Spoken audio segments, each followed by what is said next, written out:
ಬಹುಶಃ ಈಗಿರೋ ಶಾಸಕರಾದಂಥ ರೇವಣ್ಣವರು, ಹೇಮಂಜು ಅವರು, ಬೇಲೂರು ಸುರೇಶ್ ಅಣ್ಣವರು ಅವ್ರ ಬಗ್ಗೆ ಮಾತಾಡಿರ್ಬೋದು. ಯಾಕಂದರೆ ನಾನು ಮಾಜಿ ಶಾಸಕ, ಅವ್ರ ಮನೆಗಳು ಬೆಂಗಳೂರಲ್ಲಿರೋವಂಥದ್ದು.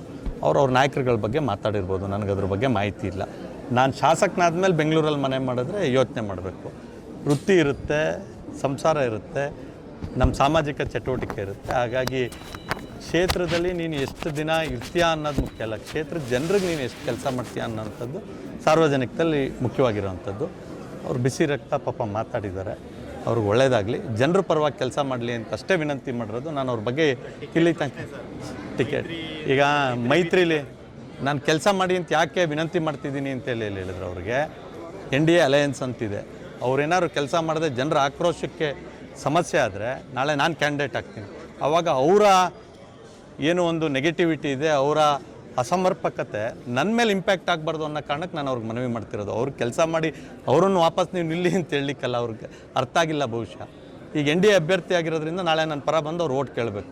ಅವ್ರು ಕೆಲಸನೇ ಮಾಡಿಲ್ಲ ಅಂತ ಹೇಳಿದ್ರೆ ಅವ್ರ ನೆಗೆಟಿವಿಟಿ, ಜನರ ಆಕ್ರೋಶ ನನ್ನ ಮೇಲೆ ಬರಬಾರ್ದು ಅನ್ನೋದಕ್ಕೆ ದಯಮಾಡಿ ಸಹೋದರ, ಸ್ನೇಹಿತ, ಶಾಸಕರಿಗೆ ನಾನು ವಿನಂತಿ ಮಾಡಿದ್ದು, ದಯಮಾಡಿ NDAಗೆ ಆ್ಯಂಟಿ ಇನ್ಕಮೆನ್ಸಿ ಬರೋ ರೀತಿಯಲ್ಲಿ ನಿಮ್ಮ ದಿನನಿತ್ಯದ ಚಟುವಟಿಕೆ ಇರಬಾರ್ದು. ಕ್ಷೇತ್ರದ ಕೆಲಸಗಳು NDA ಪರವಾಗಿರೋವಂಥದ್ದು ಆಗಬೇಕು. ಯಾಕಂದರೆ ಮುಂದೆ ನಾನು ಅಭ್ಯರ್ಥಿ ಆಗೋದ್ರಿಂದ ನನಗೆ ಕಾಳಜಿ ಜಾಸ್ತಿ. ಹಂಗಾಗಿ ನಾನು ನಿಮ್ಗೆ ಹೇಳ್ತಾ ಇರೋದು ಅರ್ಥ ಆಗಲಿಲ್ಲ. ಅವ್ರಿಗೆ ಅಭ್ಯರ್ಥಿ ಆದರೆ ಅವ್ರಿಗೆ ಕೆಲಸ ಮಾಡಬೇಕು, ನಾನು ಅಭ್ಯರ್ಥಿ ಆದರೆ ನನಗೆ ಕೆಲಸ ಮಾಡಬೇಕು, ಮೂರನೇ ವ್ಯಕ್ತಿ ಕೊಟ್ಟರು ಕೆಲಸ ಮಾಡಬೇಕು. ಆದರೆ ನಾನೊಬ್ಬ ರಾಜ್ಯ ಪ್ರಧಾನ ಕಾರ್ಯದರ್ಶಿಯಾಗಿ NDAಯಲ್ಲಿ ಪ್ರಮುಖ ಪಾತ್ರ ವಹಿಸುವಂಥ ನನಗೆ ನನ್ನ ಕ್ಷೇತ್ರದಲ್ಲಿ NDA ಪರವಾದ ವಾತಾವರಣ ಇಲ್ಲದೆ ಇರೋಂಗೆ ಮಾಡ್ಕೊಂಡ್ರೆ ನಾಳೆ ದಿನ ರಾಜ್ಯದ ಜನ ಕೇಳೋಂಥದ್ದು ಆಗಬಾರ್ದು. ಹಾಗಾಗಿ ಅಭ್ಯರ್ಥಿ ಯಾರು ಅನ್ನೋಂಥದ್ದು ಅವತ್ತು ತೀರ್ಮಾನ ಆಗಲಿ. ಅವ್ರಿಗೆ ಕೊಟ್ಟರೆ ಖಂಡಿತವಾಗ್ಲೂ ನಾವೆಲ್ಲರೂ ಸೇರಿ ನಾನು ಅಭ್ಯರ್ಥಿ ಆಗ್ತೀನಿ ಅಂತಲೇ ನಾನು ಹೇಳೋದು, ಅವ್ರು ಅಭ್ಯರ್ಥಿ ಆಗ್ತೀನಿ ಅಂತಲೇ ಅವ್ರು ಹೇಳೋದು. ನಮ್ಮಿಬ್ಬರು ಬಿಟ್ಟು ಬೇರೆಯವ್ರಿಗೆ ಅಭ್ಯರ್ಥಿ ಮಾಡ್ತೀನಿ ಅಂತ ಬೇರೆಯವ್ರು ತೀರ್ಮಾನ ಮಾಡ್ಬೋದು. ಆದರೆ ಇಂಪಾರ್ಟೆಂಟ್ ಇರೋದು NDA ಗೆಲ್ಲಬೇಕು ಅಂದರೆ ಈಗಿರೋಂಥ ಶಾಸಕರು NDAಗೆ ಆ್ಯಂಟಿ ಇನ್ಕಮೆನ್ಸಿ ಬರದೇ ಇರೋ ರೀತಿಯಲ್ಲಿ ತಮ್ಮ ಕಾರ್ಯಚಟುವಟಿಕೆಯನ್ನು ಮತ್ತು ಅಭಿವೃದ್ಧಿಯನ್ನು ಮಾಡಬೇಕು. ಆ ನಿಟ್ಟಿನಲ್ಲಿ ಅವ್ರಿಗೆ ಸಲಹೆ ಕೊಟ್ಟಿದ್ದೀನಿ. ಪಾಪ ಅವರಿಗೆ ಟಿಕೆಟ್ ಭೀತಿ, ನನಗೆ ಟಿಕೆಟ್ ಭೀತಿ ಇಲ್ಲ. ಪ್ರೀತಮ್ ಗೌಡ್ರದ್ದು ಆಳ ಗೊತ್ತಿಲ್ಲದಿರೋರು ಅವ್ರ ಟಿಕೆಟ್ ಬಗ್ಗೆ ಮಾತಾಡ್ತಾರೆ. ನನ್ನ ಶಕ್ತಿ ಏನು ಅನ್ನೋಂಥದ್ದು ಹಾಸನ ವಿಧಾನಸಭಾ ಕ್ಷೇತ್ರದ ಎಲ್ಲ ನಮ್ಮ ಕಾರ್ಯಕರ್ತರು ಗೊತ್ತು. ಜನರ ಆಶೀರ್ವಾದ ಎಲ್ಲಿ ತನಕ ಇರುತ್ತೆ ಅಲ್ಲಿ ತನಕ ಪ್ರೀತಮ್ ಗೌಡ ಇರ್ತಾನೆ. ಈಗ ಪ್ರೀತಮ್ ಗೌಡಂಗೆ ಜನ ಬೇಡ ಅಂತೇಳಿ ಹೇಳಿದರು, ರೆಸ್ಟ್ ತಗೊಂಡಿದ್ದೀನಿ. ಮುಂದಿನ ಸಲ ಯಾರು MLA ಆಗಬೇಕು ಅನ್ನೋಂಥದ್ದು ಜನ ತೀರ್ಮಾನ ಮಾಡ್ತಾರೆ. ಪ್ರೀತಮ್ ಗೌಡ ತೀರ್ಮಾನ ಮಾಡಲ್ಲ, ಸ್ವರೂಪ್ ಅವ್ರು ತೀರ್ಮಾನ ಮಾಡಲ್ಲ. ಆಮೇಲೆ MLA ಆದ ತಕ್ಷಣ ಅವ್ರಿಗೆ ಟಿಕೆಟು ಅಂತೇಳಿ GPಯನ್ನು ಯಾರಿಗೂ ಕೊಟ್ಟಿಲ್ಲ.